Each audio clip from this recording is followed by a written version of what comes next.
우리가 지난주에는 우리가 이 세상에서 하는 모든 일들이 영속, 영원히 서로 이어지는 부분에 대해서, 또 단절된 부분은 뭐고 연결된 부분은 뭔가, 그러니까 이 땅에서 일과 하나님의 일이 어떻게 연결되는가 하는 부분에 대해서 살펴보았습니다. 믿음과 소망과 사랑을 가지고 우리가 하는 일만 하나님 나라, 우리가 이 땅에서 하는 일이 하나님 나라에서까지 계속 남아있을 수 있다. 기억하시나요? 그러나 우리가 그런 믿음과 소망과 사랑을 가지고 하지 않는 일들은 아무리 화려하고 멋있고 위대한 것처럼 보이지만 뭐가 안 된다? 그냥 땅에서 그냥 끝나는 거예요. 그냥 자기 이름 내고, 또는 뭐 다른 사람한테 좀 유익할지 모르지만 그것이 하나님 나라까지 이렇게 연결되지 않는, 영속적이지 않는. 예수님의 부활도 마찬가지. 예수님의 부활도 이렇게 이 세상에서의 육신과 부활하신 육신이 연결되는 부분도 있고 영속적으로 연결되는 부분도 있지만 단절된 부분도 있다 하는 부분을 살펴보고, 오늘은 우리가 일터사역, 선교적 교회에 있어서 굉장히 중요한 부분을 좀 살펴보려고 합니다. 그게 뭐냐 하면 성과 속, 즉 거룩한, 성이라는 것은 거룩한 성자, 속이라는 것은 세속적, 분리에 대한 우리의 현실에 대해서, 그래서 성과 속의 분리를 극복해야 된다. 이게 성과 속을 분리를 극복해야 된다는 말이 무슨 말이냐 알고 있을 텐데, 그래서 오늘은 1번, 2번만 하려고 합니다. 3번은 성속의 분리를 극복하는 길에 대해서는 다음 주에 좀 살펴보기로 하고, 오늘은 그 성과 속의 분리에 대한 우리의 현실과 성과 속의 분리에 대한 다양한 형태가 어떤 것이 있는지를 좀 살펴보려고 하고 있습니다. 자, 서론적으로 우리가 선교적 삶을 살지, 선교적 교회가 돼야 되는데, 선교적 삶을 살지 못하도록 방해하는 가장 큰 장애 요소 중에 하나가 뭐냐 하면, 오늘날 교회 성도들의 마음속에 뿌리 깊게 자리잡고 있는 이분법, 성과 속의 분리에 대한 가치관입니다. 가치관은 눈에 보이는 게 아니에요. 보이지 않는데 그것이 삶에서 말이나 행동을 통해서 나타나게 되는 거죠.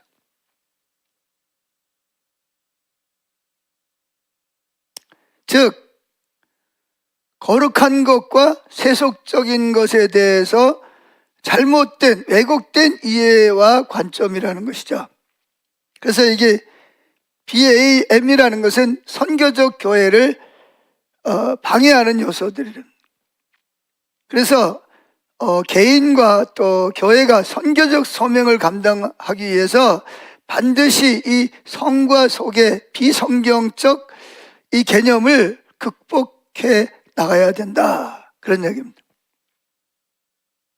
참으로 심각한 교회 안에 성과 속의 분리에 대한 왜곡된 이해가 만연하고 있고, 또 교회가 그 부분에 대해서 잘 대처하지 못하고 있다는 것입니다. 그 결과 교회와 성도들이 자신의 소명을, 하나님의 부르심을 올바로 감당하지 못하고 있는 부분이 있다는 거죠. 뒤에 문을 좀 닫아주시면 좋겠는데, 저 밖에서 지금 청년들하고 학생들하고 뭘 하느라고,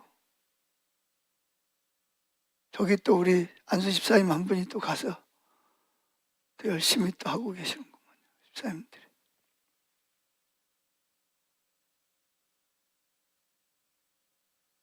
이 중요한 걸 배워야 되는데, 자, 첫째, 성과 세속의 분리에 대한 우리의 현실. 자, 즉 뭐가 거룩하고 뭐가 세속적인 거냐 하는 거죠. 이분은 이제 여기에서 로잔 운동에서 케이프타운 행동 요청해서 이분을 잘 말해주고 있다라고 하는 것을 말하고 있는데,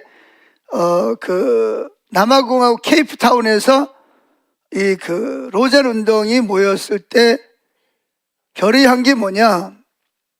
그게 뭐냐 하면, 이렇게 나와 있습니다. 다원적이고 세계화된 세상 속에서 그리스도인의 진리 증거하기 위해서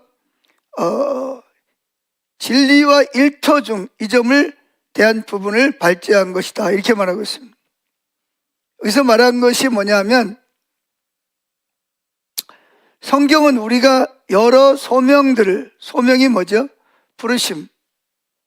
하나님의 부르심을, 나를 이쪽으로 부르셨다는 거예요. 하나님 부르심이 있는데 그 부르심을 통해 하나님을 섬기듯 우리의 일터, 가정주부면 가정주부, 농사 짓는 사람이면 농사, 장사를 하는 사람이면 장사, 직장인이면 직장인, 또 정치를 하는 사람이면 정치인, 이런 것 전체를 하나님을 섬기는 노동의 삶으로 제시한다. 이 말은 무슨 말이냐면, 하나님께서 우리를 부르신 부르심의 모양이 다 다르다는 거예요. 어떤 사람은, 저 같은 사람은 전문 목회자로, 풀타임 사역자로, 크리스찬 풀타임 사역자로 부르시고, 그러니까 교회를 섬기는 사역으로 부르시고, 우리 여기에 누구야? 고선태 집사님은 아파트 관리직을 소장으로서 아파트의 주민들이 잘 편안하게 주거 활동을 할 수 있도록 부르심을 받았다는 거예요. 그럼 여기서 성과 속의 내용이 뭐죠? 그러면 많은 사람들의 머릿속에는 김영식 목사는 거룩한 하나님의 부르심을 받아서 거룩한 사역을 하고, 고선태 집사님은 아파트 관리 소장으로서 하나님 나라를 일을 하지만 김 목사가 하는 일은 거룩한 일이고, 고선태 집사님이 관리 소장을 하는 일은 어떻게 생각을 해요? 좀 세속적인 일이라고 생각한단 말이에요. 그래서 김진만 집사님이 트럭 운전을 하는 거나, 근데 성경을 보면 이진만 집사님이 트럭 운전을 하는 거나, 김영식 목사가 교회에서 풀타임 사역자로 교인들을 섬기고 설교를 하고 신방을 하고 상담을 하고 학교를 운영하고 성교원을 운영하는 거나 똑같이 하나님의 입장에서는 거룩하다는 거예요. 그걸 지금 설명하려고 많은 그냥 이야기들을 많이 하고 있어요, 지금. 그걸 이해시키려고. 그냥 한마디로 말하면, 우리 희주 자매님이 문화원에서 일하는 거나, 고 목사님이 영광교회에서 부목사로 사역을 하는 거나, 다 뭐예요? 하나님의 부르심을 따라서 한다면 똑같이 하나님의 나라의 일이라는 거예요. 근데 이 가치관이 잘못되어 있다는 거, 오늘날 교인들 생각 속에. 교회에서 일을 하는 것은 거룩한 일이고, 직장 생활을 하거나 가정의 주부가 돼가지고 자녀를 낳고 기르는 것은, 그것도 중요한 일이지만 그거는 무슨 일? 세속적인 일이라고 생각하는 가치관이 우리 중세시대부터 가톨릭에서 이 이분법적인 생각을, 가치관을 심어준 거예요. 그래서 이게 종교개혁자들인 마틴 루터나 존 칼빈이 이걸 깨트리기 위해서 엄청 노력을 했는데도 불구하고 지금까지도 많은 교인들 생각 속에는 뭐가 있다? 이분법적인 사고가 뿌리박고 있다는 거예요. 그래서 결국은 뭘 못하냐? 선교적 교회로서의, 즉 일터 사역을 하는데 방해를 하고 있다는 거예요. 한마디로 말하면, 그냥 제가 이걸 통틀어서 한마디로 말하면 그런 이야기예요. 이해가 되시나요? 여러분들은 지금까지 어떻게 생각하셨어요?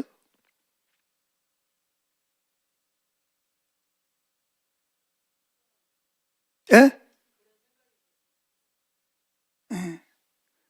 그게 성경적이지 않다는 거예요. 그럼 아브라함은 목회자였나요? 아니면 양치는 목동이었나요? 예? 근데 우리는 아브라함 그럼 뭘 생각을 해야 돼? 목회자처럼 생각을 하죠. 거룩한 사람으로. 그래요, 안 그래요? 근데 그 사람은 목회자가 아니고 뭐예요? 양을 치는 목동입니다, 목동. 평생을 뭐 했어요? 아브라함, 이삭, 야곱 다 뭐 하는 사람이었어요? 다 유목민이에요. 양을 치는 사람이었다고요. 소를 기르고 염소를 젖을 짜고 그 하는 사람이었지, 저처럼 설교하고 기도 뭐 교회 일을 신방하고 돌아보는 사람이 아니에요. 이해하시겠어요? 그러면 아브라함은 거룩한 사람이에요? 세속적인 사람이에요? 성경에서 볼 때. 그런데 우리는 그런 그 은연중에 중세 시대 때, 그래서 그 신부나 수녀는 무슨 일? 성자. 그래서 그걸 뭐라 그러죠? 거룩한 일을 하는 사람들. 반대로 신부나 수녀가 아닌 사람들을 뭐라 그럴까? 세속적인 일을 하는 사람들. 이렇게 그들은 그렇게 구분을 한 거예요. 근데 그것이 뭐다? 성경적이 아니라는 거죠. 그래서 이런 일토사역이라는 게 에덴 동산에서부터 하나님은 뭐 하셨다? 하나님은 우리에게 일하기 전에 라고 말하기 전에 하나님 스스로가 뭐 하는 분이었다? 일하는 분이라는. 그래서 에덴 동산에서 일을 했다 안 했다? 했다라는 거예요. 하나님 명령하셨다는 거예요. 천국에 가도 뭐가 있다? 일이 있다는 거예요. 그리고 여러분들이 이 세상에서 직장 생활이나 글을 쓰는 사람이거나 자녀를 잘 기른다든지 무슨 장사를 잘 한다든지 아니면 뭐 과학자가 된다든지 뭐 또 교사가 된다든지 그런 일이 어디까지 연결이 될 수 있다? 하나님 나라에까지도 남을 수 있다는 거예요. 목회를 하건 여러분이 하는 일처럼 일을 하건 그게 다 하나님 앞에서 다 누구의 일이다? 하나님의 일이라는 인식을 가져야 된다는 거예요. 그러니까 여러분들은 지금 누구의 일을 하는 거예요? 하나님의 일을 하는 거예요. 목회자들만 하나님의 일을 하는 게 아니에요. 고집사님, 소장님 할 때 내가 지금 무슨 일을 한다? 하나님의 일을 하고 있다라고 생각하고 해야 된다는 거예요. 아멘? 그러니까 여러분 모두가 다 그런 거예요. 지금 영광교회에 있는 목회자들이 하나님의 일을 다 하나님의 일을 한다고 다 인정하지, 그죠? 그죠? 근데 여러분들이 하는 일도 내가 식당에서 설거지를 하고 그릇을 하고 요리를 만드는 것도 이게 뭐다? 이게 하나님 나라의 일이라는 거예요. 그래서 여러분들이 그걸 믿음, 소망, 사랑을 가지고 하면 내가 비록 비록이 아니라 내가 비록 꽃게이를 가지고 땅을 파고 질통을 지고 할지라도 내가 만든 건물을 이게 하나님 나라 일이라고 생각을 하는 사람은 그게 뭐까지 연결이 된다?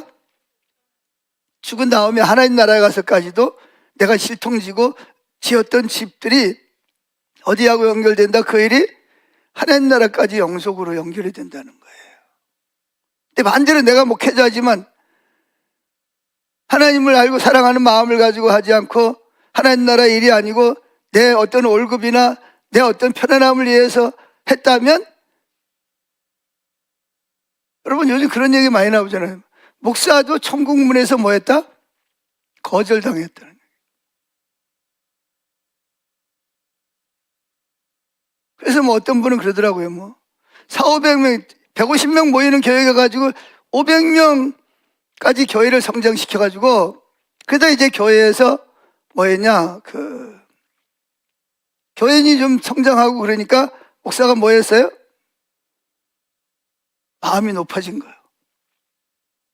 자기 마음대로 막 모든 일을 막 예수님 자리에 앉아가지고 막 그러니까 교인들이 볼 때 저건 아닌데 그래 권면을 해도 내가 이 교회를 이렇게 키웠는데 누가 감히 날 보고 뭐라 그러냐. 그래가지고 결국은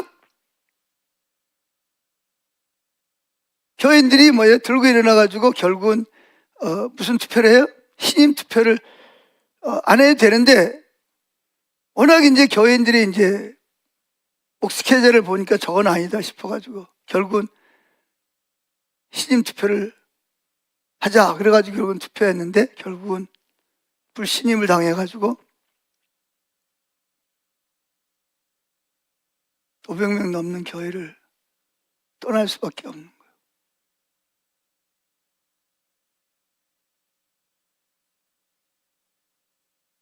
그래서 이제 교회 사역을 내려놓고 결국은 이제 그러다가 뭐예요? 왜 이런 일이 났을까? 자기가 이제 하나님을 찾고 말씀을 읽으면서 자기가 그동안 하나님 노릇하고 있었다는 것이 깨달아지고 회개하고 그러고서 뭐 했냐? 일반 직장에 가서 이렇게 직장 생활을 하는 거야. 그러다가 지금은 어디로 갔냐? 30명 모이는 교회, 시골 교회 가가지고 목회를 하는 거야.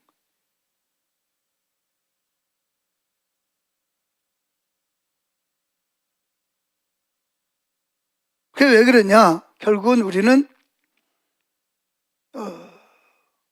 목회를 하든 만약에 여러분들이 직장 생활을 하는데 사람들 눈속임을 하고 자기 월급이나 더 받아가려고 그러고 이게 하나님의 일이라는 생각이 없이 여러분 개인적인 일을 하면 여러분도 뭐가 되는 거예요?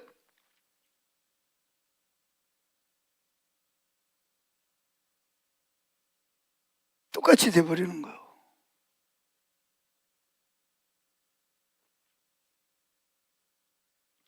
그래서 제가 지금 여기서 지금 말하고자 하는 게 우리 생각 속에 이분법적인 생각이 있다는 거예요. 어떤 일은 거룩한 일, 어떤 일은 세속적인 일. 근데 하나님의 부르심에는 다 뭐다? 세속적인 일과 거룩한 일이 구분되어 있지 않다는 거예요. 목회자나 선교사나 아니면 내가 직장에서 부름을 받아서 그 일을 하나 똑같이 누구의 일을 하고 있다? 나는 지금 하나님의 일을 하고 있다는 생각을 바꿔야 됩니다. 성경적인 생각으로. 이해하시겠어요? 그래서 교회에 이런 가치가 있고 내가 하는 직장생활이나 가정주부나 농사를 짓거나 상업을 하거나 정치를 하거나 어떤 문화활동을 하거나 이거는 가치가 없다라고 생각하는 것 자체가 이게 성경적이지 않다는 거예요. 여기까지 이해가 되셨나요? 그래서 바울은 세속적 일터에서 일하는 종들에게 그것도 주인도 아니고 종들에게 무슨 일을 하든지 마음을 다하여 죽게 하듯 하고 사람에게 하듯 하지 말라 그랬다.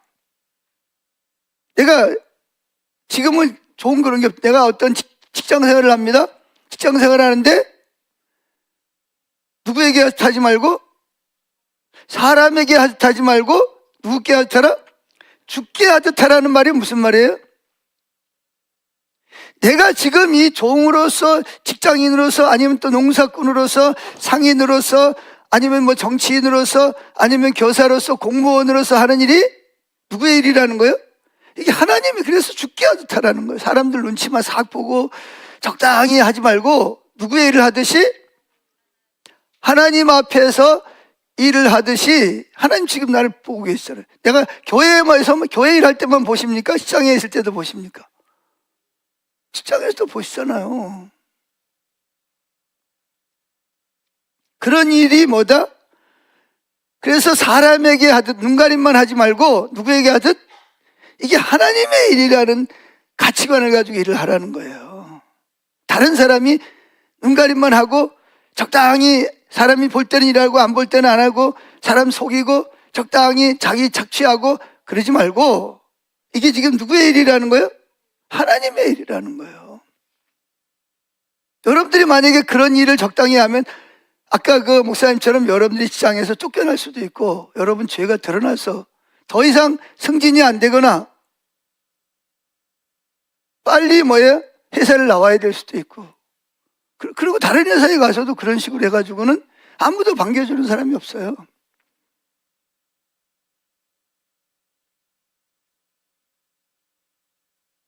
이해하십니까?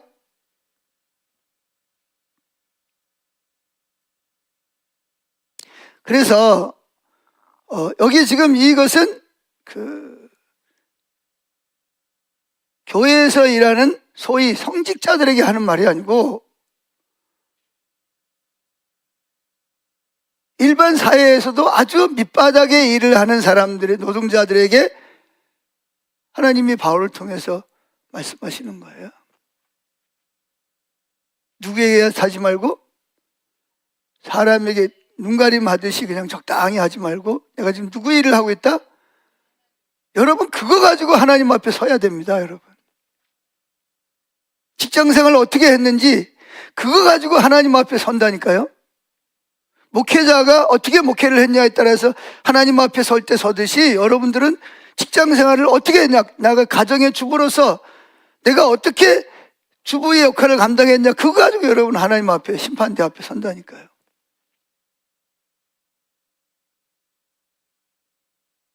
지금 여러분들이 지금 배우는 이 내용은요, 이게 엄청난 내용입니다, 이거. 근데 그동안 이게 너무 이 중세의 종교 개혁자들이 그렇게 많이 외쳤음에도 불구하고 우리 머릿속에 그런 생각이 너무나 꽉 뿌리 박혀 있다는 거예요.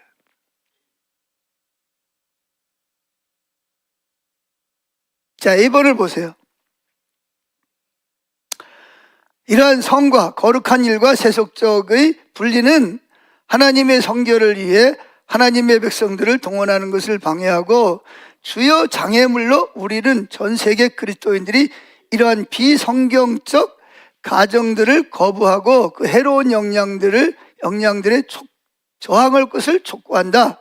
이게 뭐냐면 이게 케이프타운에서 결의한 내용이라는 거예요. 우리는 그런 사역과 선교를 그리스도의 몸에 적은 부분을 차지하는 전임 사역자들과, 그러니까 교회에서 말하는 일주일 내내 교회 와가지고 사역하는 사역자들과 선교사들의 사역을 간주려는 경향이, 즉 이걸 분리시키려는 경향이 있대요. 회사에서 월요일부터 금요일까지 또는 토요일까지 또는 아니면 사회에서 비즈니스 사업을 한다든지 아니면 뭐 농사를 짓는다든지 상업을 하다든지 그런 사람들이 일을 하는 사람들 단순히 어떤 돈을 위해서만 하면 안 된다는 거예요.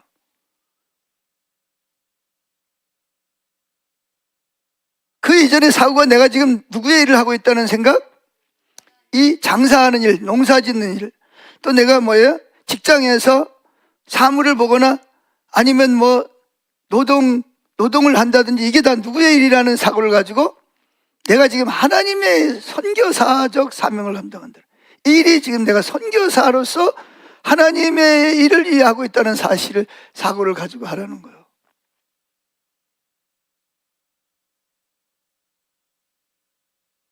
그래서 누구에게 하지 말고, 그건 사람의 일이 아니라 누가 이리로 보냈다는 거예요? 하나님이 나를 이리로 부르셨다는 거예요. 그래서 이걸 뭐라 그래요? 소명이라는, 소명. 하나님 나를 부르셔서 이걸 나에게 명령하셨다는 거예요. 이 일을 하도록 명하셨다는 거예요. 목사로 나를 부르시고 명하셨듯이 여러분을 그 일을 하도록 부르시고 그 자리로 부르시고 여러분에게 그 일을 죽게 하듯, 이게 하나님의 일이야. 너 이거 잘해. 네가 지금 하고 있는 일이 단순히 월급을 얼마 받기 위한 게 아니라, 앞에서 쭉 설명했어요. 이게 누구를 위한 일이야? 나를 위한 일이고, 네가 지금 하는 일이 영원히 뭐 할 수도 있고 하나님 나라까지 이어질 수도 있고 이 세상에서만 딱 끝나고 오히려 하나님 앞에서 심판을 받을 수도 있어. 그런 이야기예요 지금.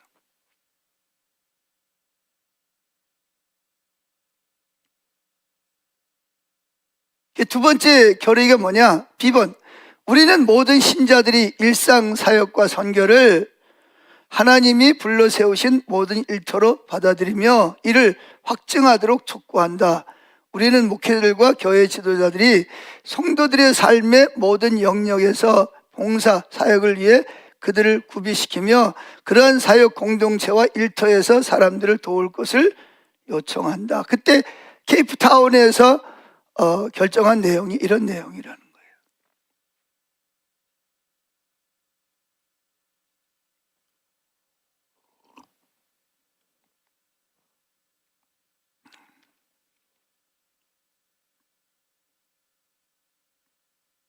자, 여기까지는 이해가 되셨나요? 여기 질문 있어요? 질문? 여기까지. 잘 이해가 안 된다든지 나는 다르게 생각한다든지. 자, 그러면 성속의 분리의 다양한 형태. 우리가 이거 성경에서도 많이 찾아볼 수가 있어요.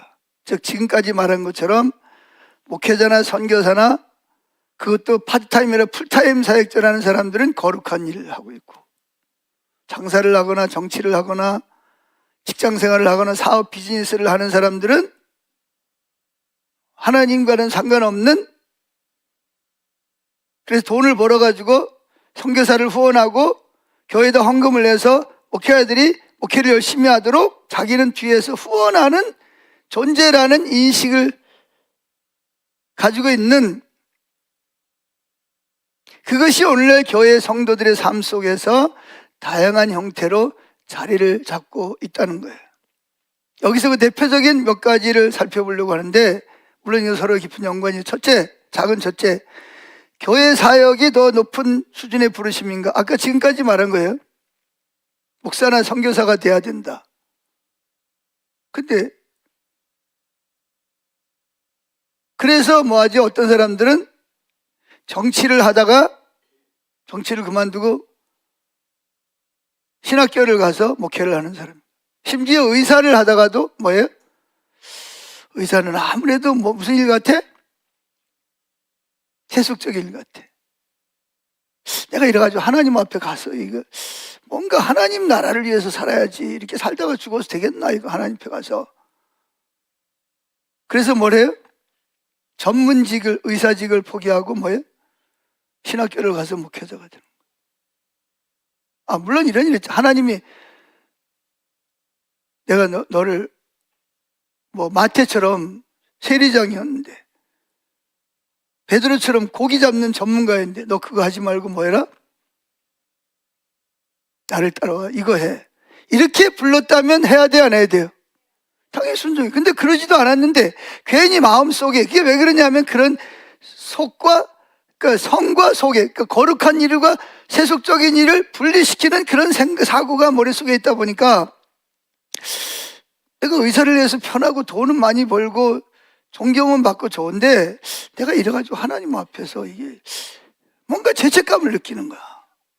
내가 뭔가 거룩한 일을 좀 해야지, 이렇게 세속적인 일마다가 내 인생 끝내고 하나님 앞에 가서 이거 어떻게 쓰지? 이런 그 두려움이 있는 거예요. 그래서 의사직을 포기하고 뭐예요?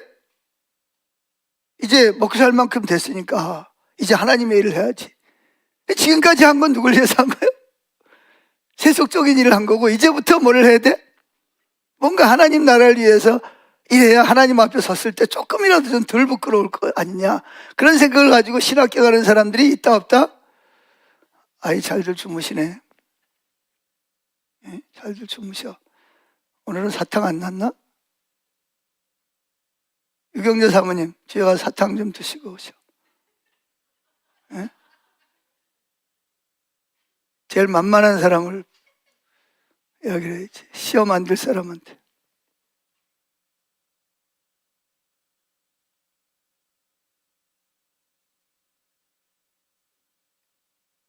그러니까 왜 그러냐면, 교회에서, 아니면 선교사나 이런 일을 하는 사람들은 무슨 일?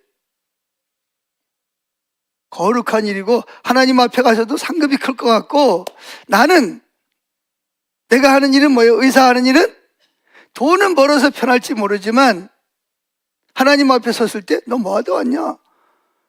돈 벌고 잘 먹고 잘 살고 그럴 것 같아. 그래서 뭐예요?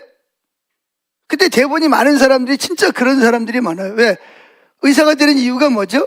하나님의 부르심이 아니라 왜 그 직업을 선택하는 거예요? 명예 얻고 돈 벌고 잘 살려는 그 생각만 가지고 만약에 의사가 됐다면 그건 세속적인 일이에요. 이거 구분을 잘해야 됩니다. 내 말을. 아시겠어요? 근데 의사가 되는 것이 이게 나를 하나님 부르신 소명이 있어야 돼요. 아멘? 그래서 내가 이 잘 먹고 잘 살기 위해서 하는 게 아니라 이 일을 통해서 정말 아프고 하나님 나를 통해서 아프고 고통받는 사람들을 자유케 해주고 그 해주기 위해서 나를 불렀다는 부르심의 소명을 가지고 있어야 된다는 거예요. 무슨 일을 하든지. 그러니까 벌써 시작부터 이게 학생 때부터 어릴 때부터 이걸 가르쳐야 돼. 어릴 때부터. 근데 교회가 이걸 안 가르치잖아요. 어릴 때부터.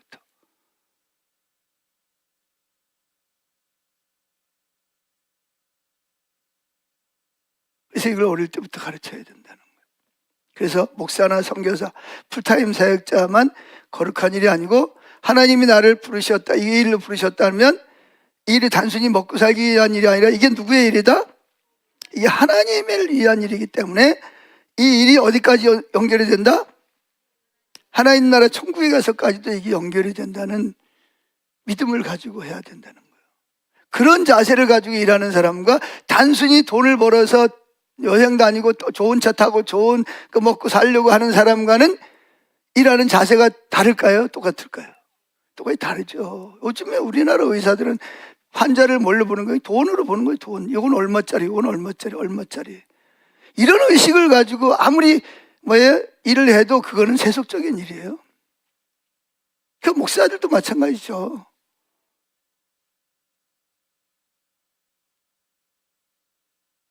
내가 만약에 목사가 된 이유가 하나님 나를 부르심이 아니라 저 큰 교회 보니까 목사들 가가지고 자원 자가용 타고 다니고 좋은 집에 살고 성도들이 막 대접하고 나도 저거 좀 해야 되겠다.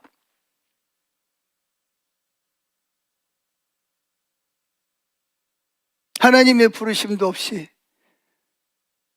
그런 의식을 가지고 하면은요, 죄송하지만 목사도 천국에 못 갈 수 있습니다. 지옥에 갈 수 있어요. 목사하고 선교사도 지옥 갈 수 있어요. 천국에도 못 갈 수 있어요. 진짜 위험한 거예요.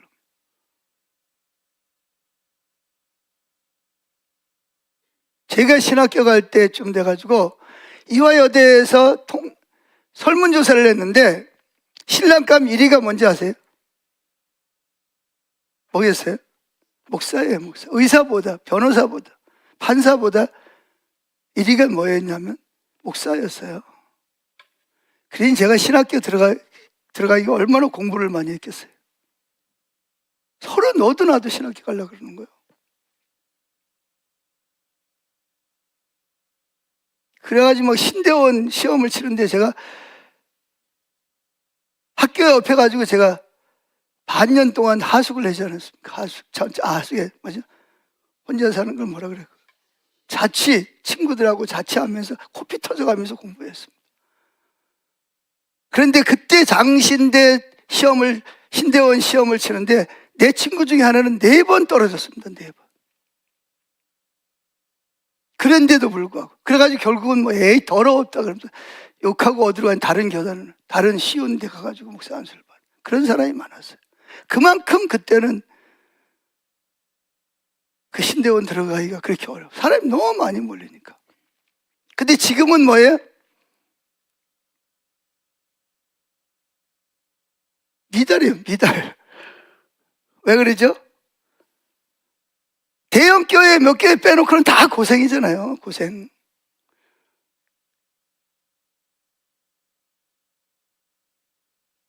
그래가지고 투잡. 목사하면서 뭐 해야 돼? 또 평일날은 가서 뭐 해야 돼? 대리운전 하거나, 택시 운전하거나, 또 뭐예요?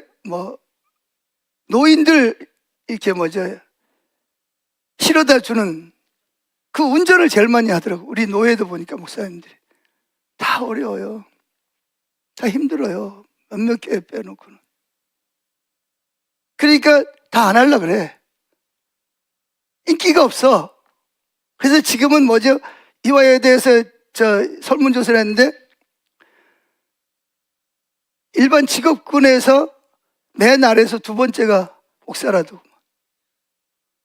아니 내가 시작할 때는 1위였는데 그게 어떻게 돼가지고 맨 밑바닥에서 두 번째가 돼버렸어.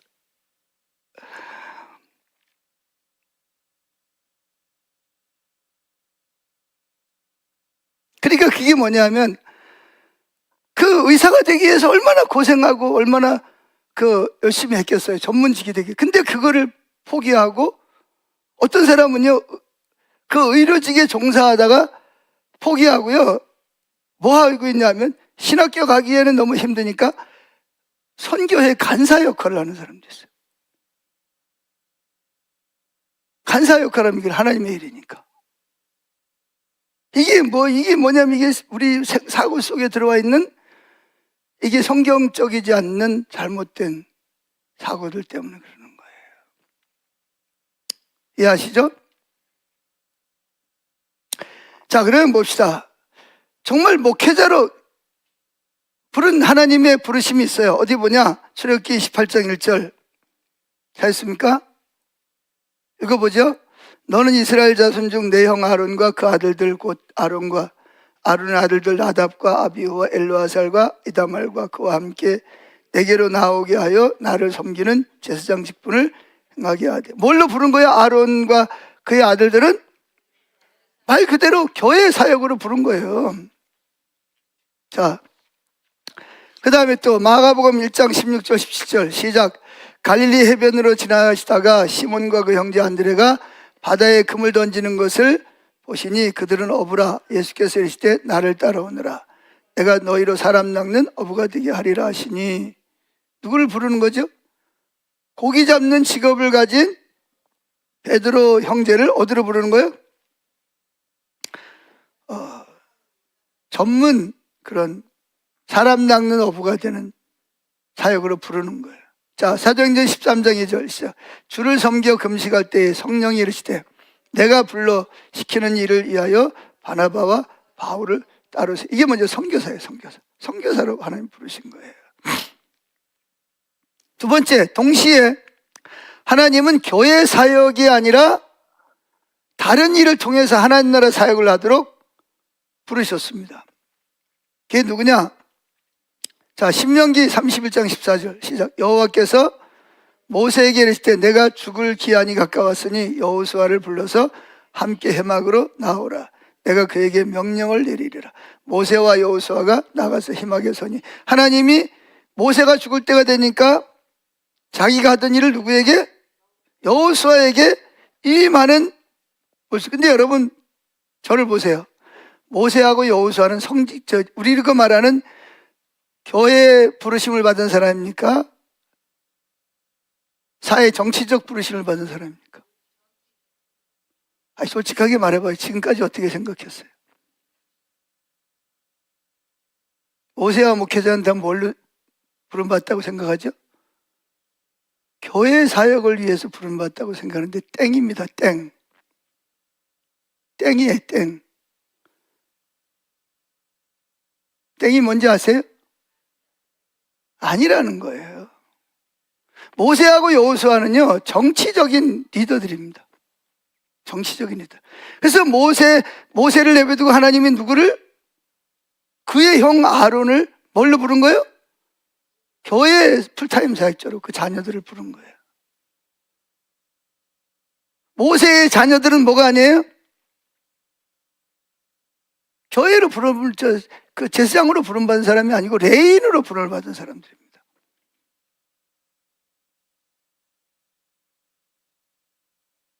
근데 많은 사람들은 모세와 여호수아가 오늘날로 말하면 성직자라고 생각하는데 그게 땡이에요. 땡. 그들은 일반적인 뭐예요? 리더로 부름을 받은 사람입니다. 물론 부름받기까지 많은 훈련 단계가 있었어요. 근데 그들은 누구보다도 하나님과 뭐였어요? 친밀한 교제를 나누는 삶을 살았습니다.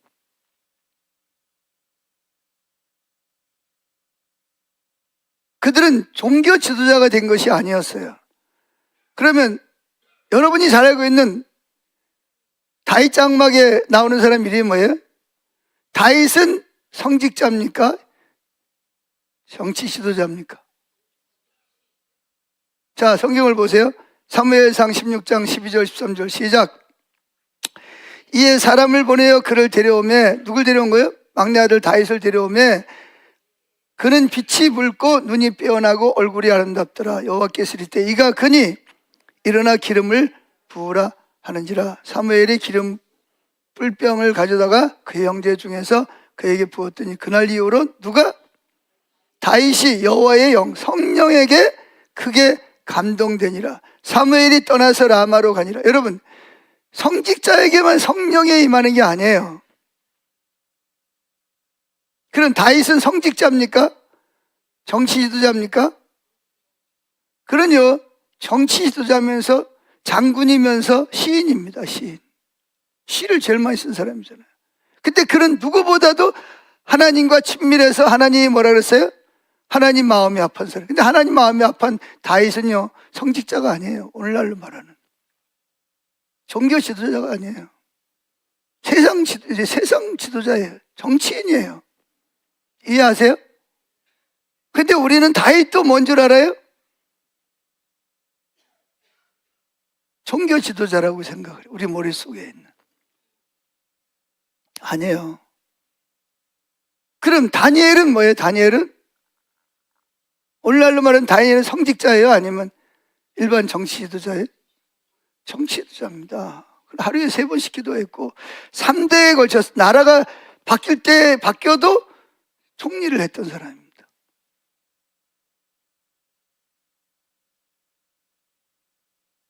에스더는 목사 사모입니까? 아니면 세속적인 왕의 부인입니까?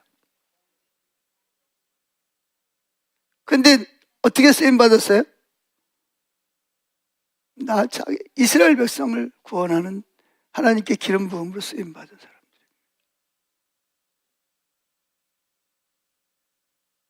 요셉은 성직자입니까? 일반 정치 지도자입니까? 그는 원래 남의 집에 가서 노예 생활을 하던 사람입니다. 그러다가 뭘로 기름 부음을 받은 거예요?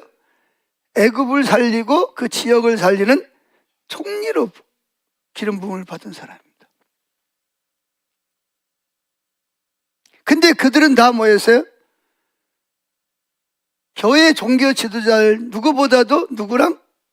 하나님과 친밀한 교제를 나눴던 사람입니다. 뭐 에레미야나 이사야나 뭐 나홈이나 하박국이나 이런 선지자들보다도 더 하나님과 뭐예요?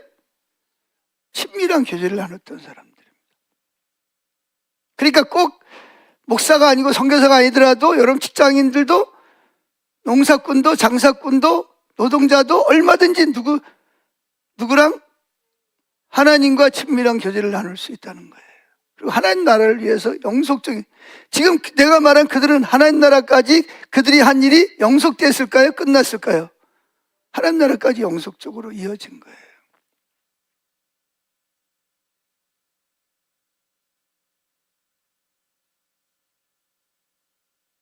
그러니까 교회가 이런 것들을 교인들에게 가르쳐서 바른 그런 선교사적 사역을 감당하게 해야 됩니다. 그러니까 목회자는 교회로 부름을 받은 거고, 여러분은 직장이나 가정이나 농사꾼이나 상인이나 정치인으로 부름을 받은 거예요. 그럼 그 일이 누구의 하나님이 여러분을 그리로 불렀다면 여러분은 거기에서 누구 일을 해야 돼요? 하나님을 위해서 일해야 돼요. 목회자들이 하나님을 위해서 하듯이. 아멘. 그래야 그것이 어디까지 연결이 된다? 하나님 나라까지 영원히 영속적으로 연결이 되는 거예요. 그렇지 않으면 여러분 잘못된 사고관을 가지고 일하면요, 하나님 나라에 가서 아무것도 받을 게 없어요. 물론 뭐 교회를 위해서 봉사하고 헌신하고 그건 남아있을지 모르지만, 그런데 하나님은 그렇게 하는 게 아니라 꼭 주일날만 와가지고 봉사하는 게 아니라 여러분이 일주일 내내 누구를 위해서 일하는 거예요? 하나님을 위해서 일하는 거예요. 아멘. 그래서 교회 사역에 부름을 받은 사람은 더 높은 거룩한 일에 부름을 받은 것이고, 어떤 사회생활하는 사람들은 세속적인 일로 부름받은 게 아니라는 거죠. 똑같이 하나님 나라를 위해서. 그래서 죽게 하듯 하라. 뭐 경리를 보든지 뭐 표를 팔든지, 내가 지금 하는 일이 뭐다, 하는 날 일을 부르셨다고 믿으면 내가 지금 누구 일을 하고 있냐? 지금 하나님 나라를 위해서 일하고. 하나님이, 그래서 코람데오, 따라합시다. 코람데오. 코람데오가 뭔지 아세요? 어떻게 또 잘 안 잊어버리고 잘 기억하시네. 제가 다녔던 학교에 가면 큰 바위에 들어가면서 입구에 보면 코람데오라고 해요. 히브리어로. 그게 뭐냐? 하나님 앞에서. 내가 어디에 있든지 지금 누구 앞에 있는 거예요? 하나님 앞에 있는 거예요. 그래서 교회 사역이 아닌 일들도 역시 교회 사역과 마찬가지로 하나님을 위한 전임 사역자라는 거예요. 풀타임 크리스찬 서비스라는 것을 확실하게 여러분들이 기억하고 그렇게 살아야 된다는 거예요. 그리로 부르심을 받다는 거예요. 아멘. 그래서 무슨 일을 하든지 마음을 다하여 죽게 하듯 하고 사람에게 하지 말라. 골로새 3장 23절. 물론 당연히 금지된 일은 하지 말아야지. 무슨 일? 성경적 가치와 맞지 않는 일들, 예를 들면 살인, 간음, 도둑질, 거짓, 증언, 또는 탐욕을 필요로 하는 일들, 고리대금업, 건강을 해하는 일, 환경을 해치는 일, 뭐 음란한 일을 하는 일, 아동착취, 노동착취, 이런 것들은 세속적인 일이 아니라 아예 그건 직업 자체가 뭐예요? 그건 지옥을 위해서 일하는 사람들이죠. 하나님 나라를 위해서 일하는 사람이 아니라. 그래서 성과 속, 거룩한 일과 세속적인 분리의 이분법은 언제부터 시작이 되었냐? 헬라 시대 때부터 시작이 됐습니다. 헬라 시대. 그리고 중세 시대 때. 그래서 누가복음 10장에 나오는 마리아와 마르다의 사건을 잘못 해석해서, 마리아는 누구? 신부나 수녀. 마르다가 하는 일은 세속적인 일로 이렇게 잘못 분류된 거죠. 그게 오래도록 가톨릭에서 만든 성직자, 세속적인 이걸 이분법을 지금까지도 많은 교회들이 가지고 생각 속에 가지고 있는 거예요.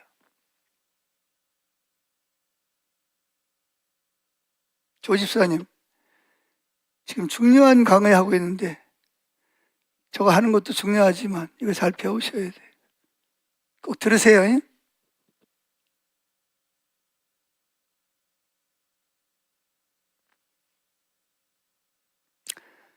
자, 그래서 이런 잘못된 이해를 가지고 있을 때 하나님이 우리를 통해서 이루시고자 하는 일이 올바로 이루어지지 않을 수 있다는 거죠. 이런 이분법적인. 그래서 여러분들이 살아가는 삶의 현장에서 선교적 삶을 통해서 일을 통해서, 노동을 통해서 세상을 구속하고 하나님의 새 창조의 역사에 동참하는 참으로 귀한 기회를 놓칠 수 있다는 거예요. 그래서 낸시 피어스 여사가 쓴 완전한 진리에 보면 양들을 포효하다라는 책자의 저자인 밥 브레너 이야기가 나오는데, 그런 기독교 대학을 다니던 시절을 묘사한다는 거죠. 그래서 밥 브레너는 기독대학을 다니면서 자기가 하나님을 섬기는 유일한 길은 뭐가 되는 거다?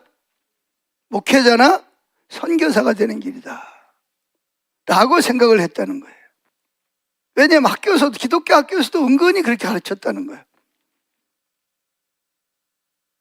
그래서 자기는 스포츠 경영 분야에서 일하고 싶다고 생각을 했는데, 그래서 브루노가 이렇게 고백하죠.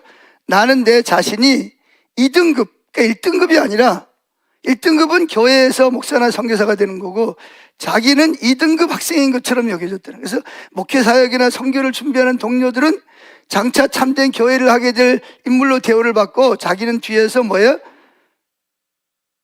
후원이나 하는 조연 배우에 불과한 그런 생각을 하게 됐다는 거죠. 그래서 우리가 일을 하되 하나님을 위해 일하라는 말은 듣긴 하였으나 그 의미는 고작 개야 최선을 다하고 너무 두드러진 죄를 짓지 말라는 정도였다. 그래서 우리 특별히 한국인들은 그 장로님이나 권사님들은 그러니 우리 아들 중에서 우리 아들이 여럿이다. 뭐 딸이 그러면 그 중에 한 명은 뭘 해야 된다? 하나님께 드려서 뭘 만들어야 된다? 목회자를 만들어야 된다는 그런 생각을 가지고 있다는. 왜 그러죠? 그래도 아들 중에 한 명은, 딸 중에 한 명은 뭐예요? 거룩한 일을 하는, 하나님께 드려서 하나님 나라를 위해서 일하는 사람을, 다른 거는 세속적인 일이라고 생각하니까. 그래가지고 신학교 가면요, 하나님의 부르심을 받아서 온 사람이 아니라 보내심을 받아서 온 사람들이 많습니다. 누가 보냈어요? 부모님이 보낸 거야. 너는 어릴 때부터 뭐가 돼야 된다? 목사가 된다, 선교사가 된다 그래가지고. 왜 그 머릿속에 뭐가 있어요? 목사나 선교사는 거룩한 일이고 다른 직업을 갖는 것은 세속적인 일이라는 생각이, 가치관이 있어서 그런 거예요. 근데 안타까운 거는요, 보내심을 받아서 온 사람들이 목회를 어떤 마음으로 하겠어요? 누구 일이라고 생각하고 하겠어요? 이게 하나님의 일이 아니라 뭐예요? 그냥 우리 엄마 아버지가 어릴 때 서원 기도해서 나를 신학교 보낸 거야. 그래가지고 내가 아는 그 장로님, 권사님 아들이 하나 들어왔어요. 그 제가 신학교 다닐 때. 이 친구는 진짜 보내심을 받아서 왔거든요. 세상에서 놀던 친구가 신학교를 와가지고. 특별히 조직 신학 같은 거 어려운 시간에는 없어요. 뭐 하냐? 옆에 탁구장에 가서 뭐 하고 있어요? 탁구 치는 거예요. 재미있고 쉬운 과목은 들어오고 어려운 과목은 대리 뭐예요? 대리 출석시키고 자기는 가서 옆에 가서 탁구 치고 술 마시고 돌아다니고 옥상에 올라가가지고 이게 뻐끔뻐끔하고 있고. 근데 왜 왔냐 그랬더니 왜 왔대요?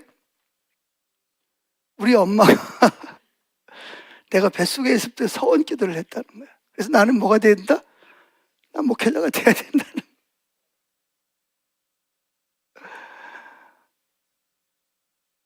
그게 왜 그러냐면 참 좋은 의미 같지만 성경에 대한 왜곡된 이해를 가지고 있기 때문에 그런 거예요. 교회에 일을 하는 사역자는 거룩한 것이고 일반 직업을 가지거나 농사를 짓거나 정치인이 되거나 교사가 되거나 공무원이 되는 것은 세속적인 일이라는 그런 사고 때문에 그런 경우가 많다는 거죠. 여기까지 이해하셨나요? 이게 이원론이라는, 이원론.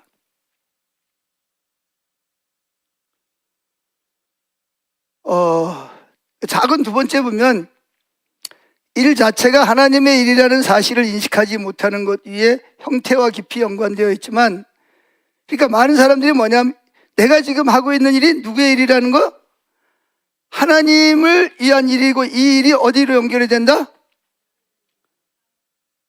하나님 나라가 아니라 영원히 그 일이 지속되는 거예요. 지금 내가 땅에서 하는 일이 영원히, 여러분들이 그 일이 영속적으로 여러분의 삶에 영원히 영향을 끼친다는 거예요. 그런 일이라는 그런 소명의식이 없이 그걸 인식하지 못하는 그 사람들이 너무나 많다는 거예요, 오늘. 그게 왜 그러냐 하면 성과 속, 어떤 일은 교회 일은 거룩하고 세상 일은 세속적인 일이라는 그런 그 이분법적인 사고를 가지고 있기 때문에 자기가 하는 일 자체를 하나님의 일이라는 사실을 전혀 인식하지 못하고 그저 단순히 나는 이걸 밥벌이로 돈을 벌어서 잘 살기 위해서 라고 하는 생각으로 가지고 일하고 있다는 거죠. 심지어 성숙한 성도들조차도 일터에서 성실하게 속이지 않고 윤리적으로 일하고 기회되는 대로 전도하고 때로는 신우의 활동을 통해서 예배하고 회사를 위해서 기도하면서 그들이 하는 일 자체가 하나님의 일이라는 인식을 가지고 있지 못한 경우가 너무나 많다는 거예요. 자, 여기 있는 분들에게 물어봅시다. 여러분이 하고 있는 일이 하나님의 일이다. 소명의식을 가지고 일하는 분 한번 손들어보세요. 뭐 가정주부부터 시작해서. 아니, 목회자들 보고 손들으라는 게 아니요. 일반 직업, 일반적인 삶을 보고 말하는 거예요. 그리고 나머지 분들은 무슨 생각을 가지고 이래요? 목구멍이 포도청이라서 어쩔 수 없이 그냥 하는 거예요? 네.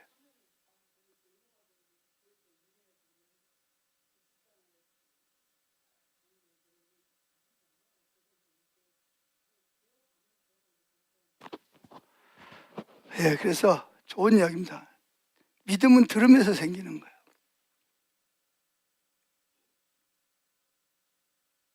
저도 오후 시간에 그냥 와서 예배만 참석하고 피곤하면 자면 저도 좋습니다. 여러분 빨리 집에 가면 좋겠지, 그죠? 주일날. 그렇죠? 솔직히 말해서. 저도 육신적으로는 그냥 소파에 눕고 싶어요. 제 육신적으로 생각은. 그런데 뭐예요? 진한 커피를 타 먹으면서까지 하는 이유가 뭐예요? 이게 하나님의 일이니까 교인들을 뭐예요? 하나님의 말씀으로 양육하고 성숙시켜야 하니까 이게 내 일이니까. 여러분들도 피곤하고 힘들지만 배워야 되잖아요, 그죠? 이거 안 배우면 여전히 뭐예요? 이분법적인 생각 가지고 일할 거 아니에요. 지용선 집사님, 안수 집사님, 도배 일하면서 이게 하나님의 일이라고 생각합니까? 아니면 이거 하루 하면 얼마 떨어지는데 그 생각하고 하세요?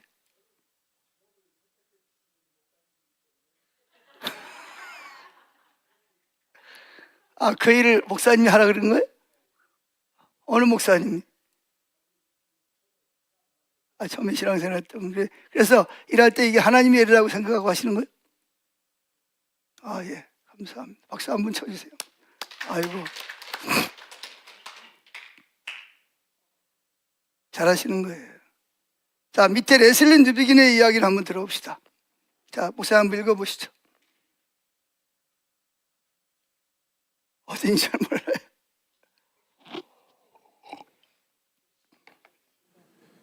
레슬리 뉴비긴은 사업, 제조업, 정치, 공업 등 다양한 영역에서 일하는 평범한 그리스도인들을 세상에 관여하는 교회의 최전선 군사들이라고 부르면서 만일 교회가 그들을 영적 전쟁에서 싸우는 최전선 군사라고 여긴다면, 그리고 그 전쟁에서 그들을 지원할 책임을 진지하게 받아들인다면 교회가 어떻게 놀랍게 변할지 생각해 보라고 말했습니다.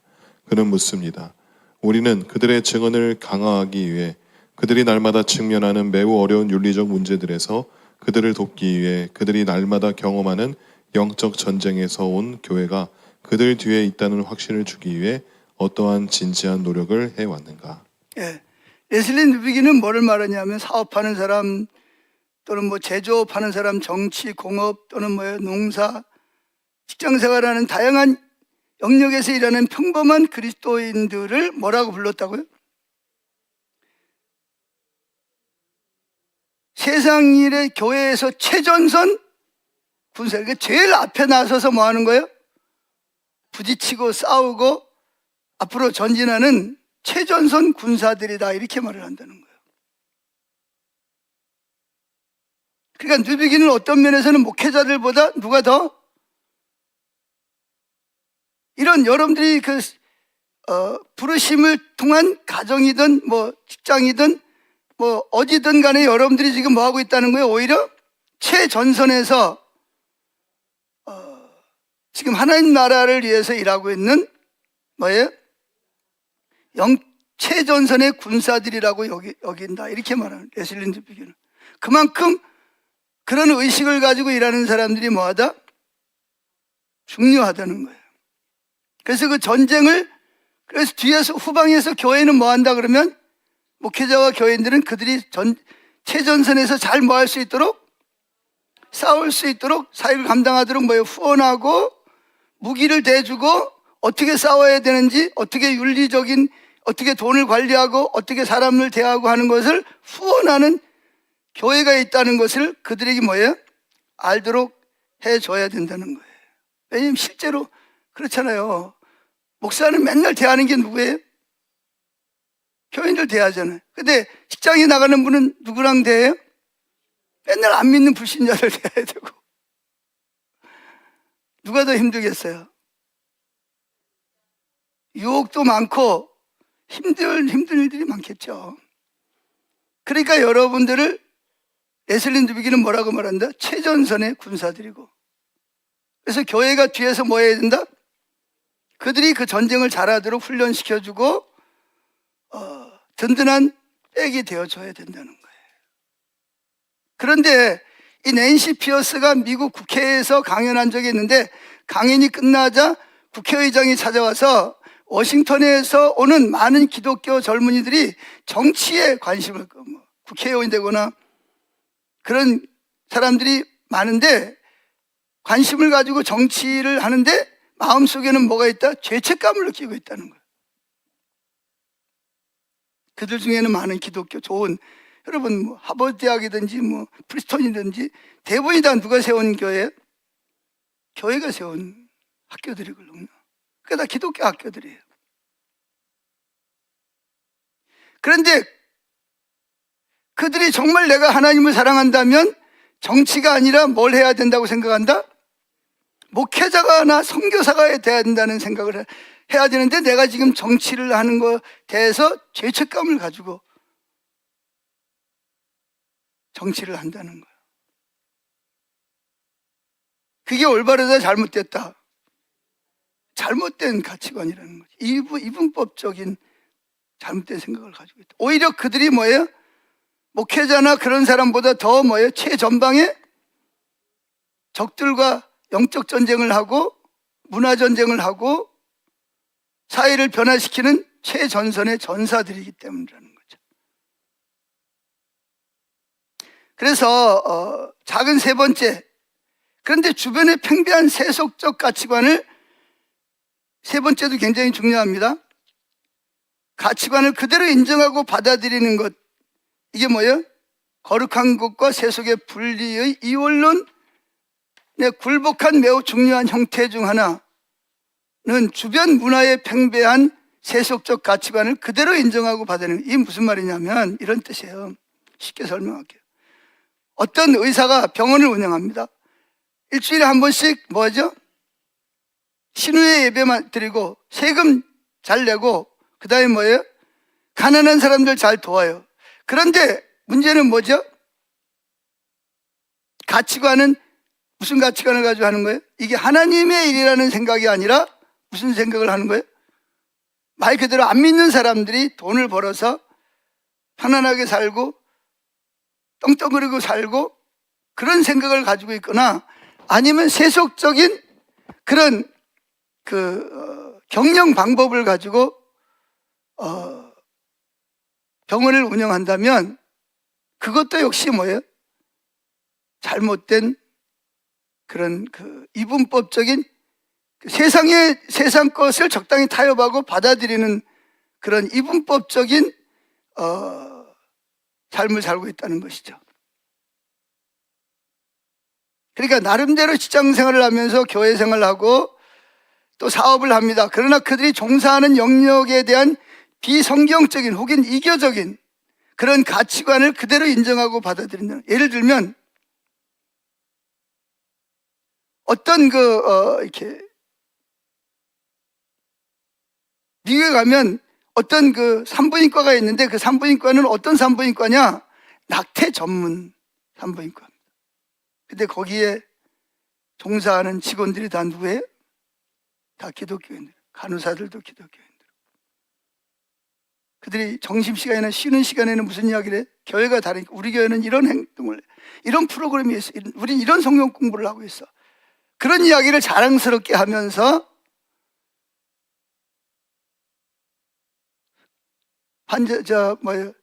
환자들이 오면 뭘 한다?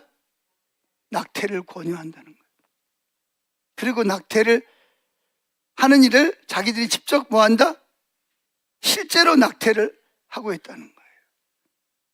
근데 교회 가면 또 뭐예요? 여전히 집사, 권사, 뭐 안수집사, 서리집사, 교사, 성가대 그러면서 열심히 또 교회를 한다는 거예요. 이게 뭐죠? 교회 일 따로, 무슨 일 따로? 직장에서 하는 일 따로 이게 분리가 되어 있는 거예요. 낙태는 성경적으로 합법적인 겁니까? 불합격적인 것입니까? 성경적으로 옳은 거예요? 잘못된 거예요? 근데 거기에 있는 분들이 대부분이 다 뭐 오늘날은 장로, 권사, 안수집사, 서리집사, 교사, 성가대원 대부분 이런 사람들이라는 거예요. 그리고 만나면 교회 이야기 한다. 그러면서 여전히 뭘 하고 있어요? 낙태를 조장하고 낙태를 권하고 실제로 낙태를 하면서.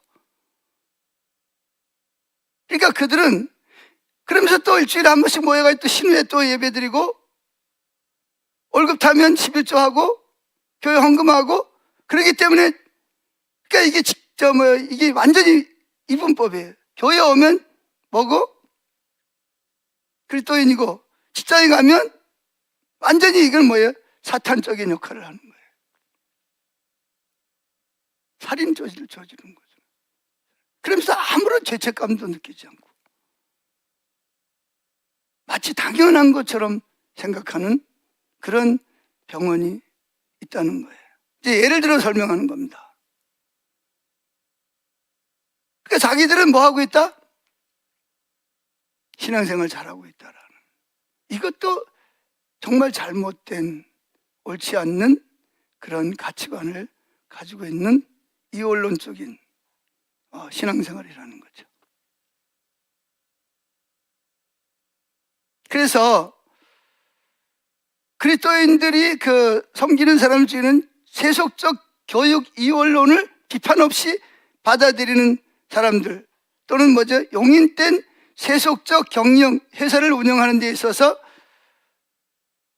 하나님의 어떤 말씀을 따라서 운영하는 것이 아니라 세상 사람들이 운영하는 경영 기법을 그대로 운영하는 사람들, 기독교 사업가들, 경제계의 마케팅 기법을 그대로 사용하는 기독교 사역단체들, 10대 자녀에게 불신자 친구들이 즐기는 영화나 음악을 무차별하게 허용하는 기독교 가정들. 그들은 분명한 신앙을 갖고 있으면서도 뭐예요?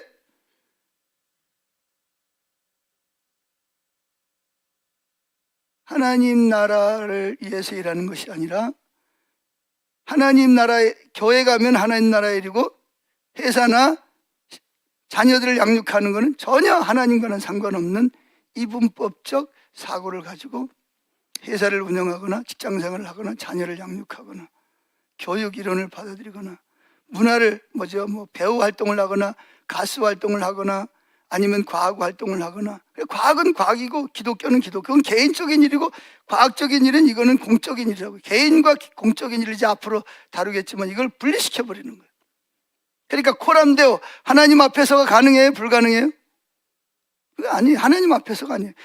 교회 일할 때는 하나님 앞에서, 세속 일할 때는 하나님 없어. 이런 잘못된 가치관을 깨트리고 선교적 교회의 가치관으로 뭐 해야 된다? 돌아서야 된다. 그런 이야기입니다. 자, 여기까지 이해하셨나요? 여기까지 따라오고 계시죠? 자, 나머지는 다 그런 이야기예요.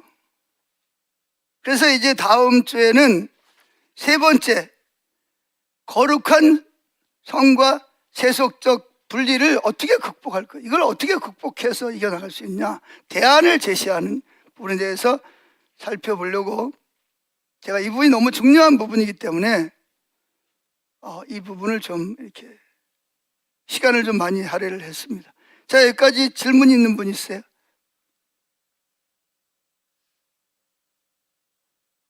예, 저 마이크 좀 갖다 주세요. 이게 지금 뭐죠?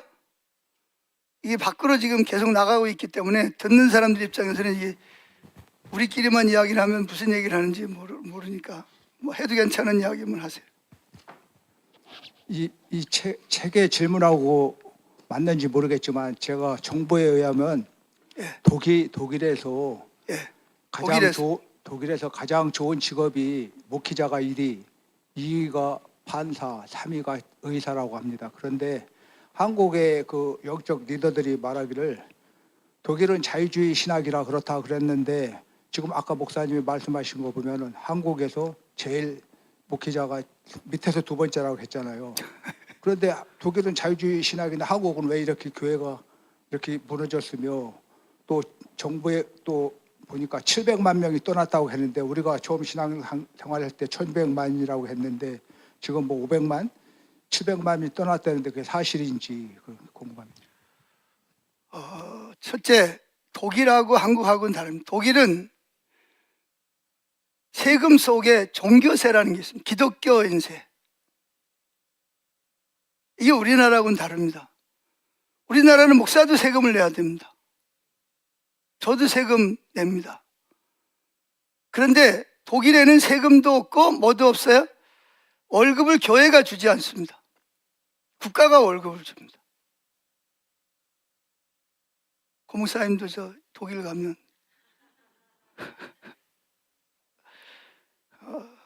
딱 8시간만 일하고 딱 잘할 수 있어요. 종교세를 냅니다. 국가가 뭐라 한다고요? 목회자 월급을 줍니다.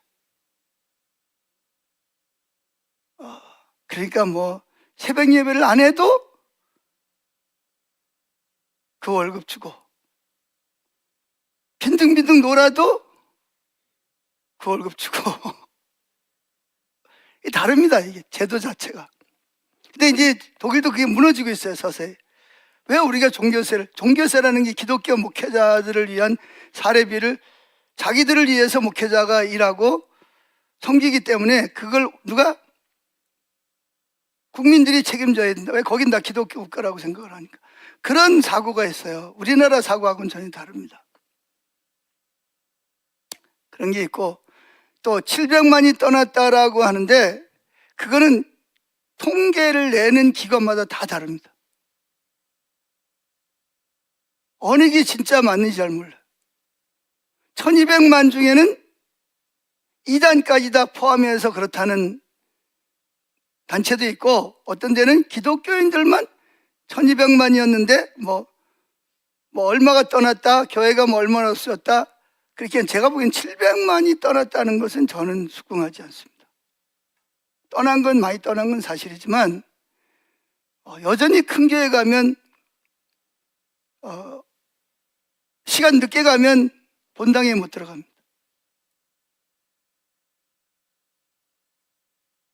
자리가 낮춰서 그 다음에 뭐죠? 어디로 가세요? 편말을 붙이면, 지금도 큰 교회들 가면 수천 명, 수만 명이 모여서 예배를 드립니다. 그러니까 저는 제 입장에서는 700만이 떠났다는 것은 받아들이기 어렵고, 그리고 뭐 각자 뭐 얼마가 떠났다 그렇게 말하는 것은 얼마나 신뢰성이 있는지는 그건 잘 모르겠어요. 그건 제가 뭐라고 답변하기는 어려울 것 같습니다. 또 다른 질문.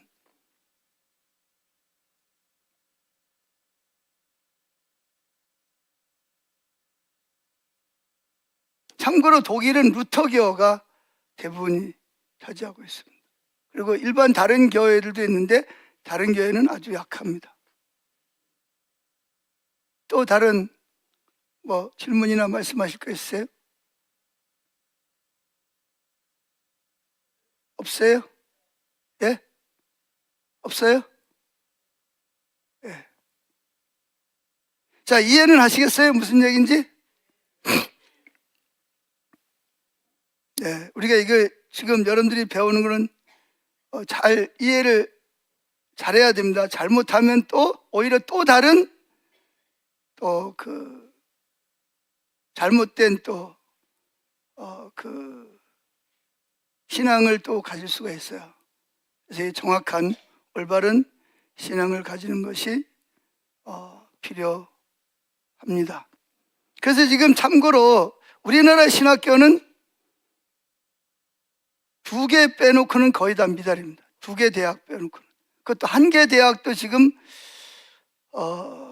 거의 미달될 가능성이 있어서 어떡하냐, 전액 3년 동안 전액 장학금을 줘서 신학생들을 오게 하자, 그렇게 하는 그 교단이 있습니다. 왜냐하면 그만큼 지금 뭐 침례교 뭐 무슨 교 무슨 학교 무슨 신대원이 거의 다 미달입니다. 학생들이 안 와요. 그리고 신대원을 졸업을 해도 목회를 하는 사람들이 그렇게 많지 않아요. 목회하는 게 너무 힘들잖아요. 근데 사실 우리 때는 그냥 어렵고 힘든 것을 목회자가 되면 당연히 뭐 할 걸 생각했어요? 당연히 가난하고 배고프고 그런 생각을 했어요. 신학교 갈 때. 실제로 그렇게 살았고,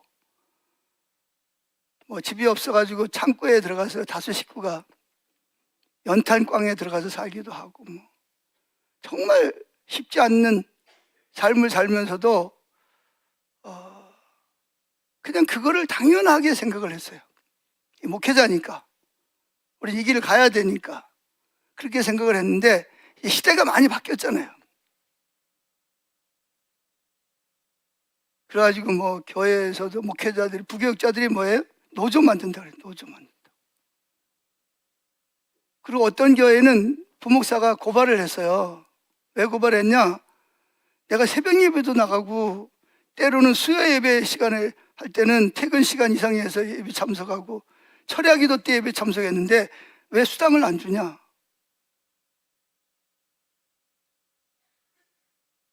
부목사가 교회를 고소한 거예요. 그래가지고 어떻게 했는지 아세요? 법원에서, 교회에서 수당 다 계산해서 줘라. 그래가지고 뭐 1억 2천인가 교회에서 물어줬어요. 무슨 얘기인지 아세요? 이게 지금 뭐라 그럴까, 생각 속에 가지고 있는 일이, 이게 너무 이게 요즘 이제 앞으로 점점 더 이런 세대가 오죠. 그러니까 뭐 그 어떤 권사님이 그러더라고요. 날 보고, 목사님, 제가 평생을 내가 교회에서 이렇게 섬겼는데 앞으로 어떻게 목회자를 섬겨야 될지 잘 모르겠어요. 왜냐하면 시간 딱 되면, 퇴근 시간 됐는데 어떤 일이 생겨가지고 부탁을 하면 나 하루 끝났다고, 퇴근해야 된다고, 그냥 가버린다는 거예요. 차 타고. 그러니까 어떻게 섬겨야 될지 잘 모르겠다는. 그러니까 일반 직장처럼 딱 정해진 시간에 참석하고 정해진 시간에 퇴근해야 되고, 무슨 일이 생겨도 그건 자기하고 상관이 없는 그런 식의 이제 사고를 가지고 있는, 아주 극히 드문 일이지만 하여튼 뭐 신문에 보면 그런 일이 이렇게 종종 이렇게 올라오기도 하고, 뭐 더 심각한 거는 뭐예요? 교회를 개척해가지고 교회가 몇 명 모이면 팔아먹는 거예요. 돈 받고 팔고 다른 데 가서 또 개척. 이런 사람도 있다는 거죠. 물론 그런 사람들은 이제 정상이 아닌 사람들이 있는데, 이런 일들이 이제 교회에서 자꾸 일어나다 보니까 아까 누구죠? 지용선 집사님이 이야기한 것처럼 그런 걸 경험한 사람들이 이제 참 교회 생활하는 게, 교회에서 있다는 것 자체가 힘들죠. 그러니까 교회 안 나오는 사람들도 어떤 면에서는 좀 이해가 좀 되기도 해요.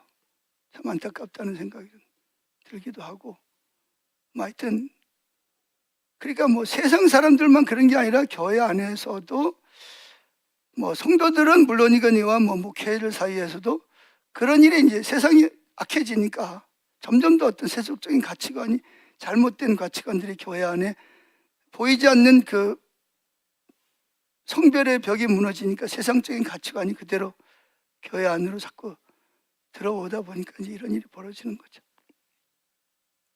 자, 기도하죠. 뭐 진짜 헌신하고 충성하는 사람이 훨씬 더 많죠.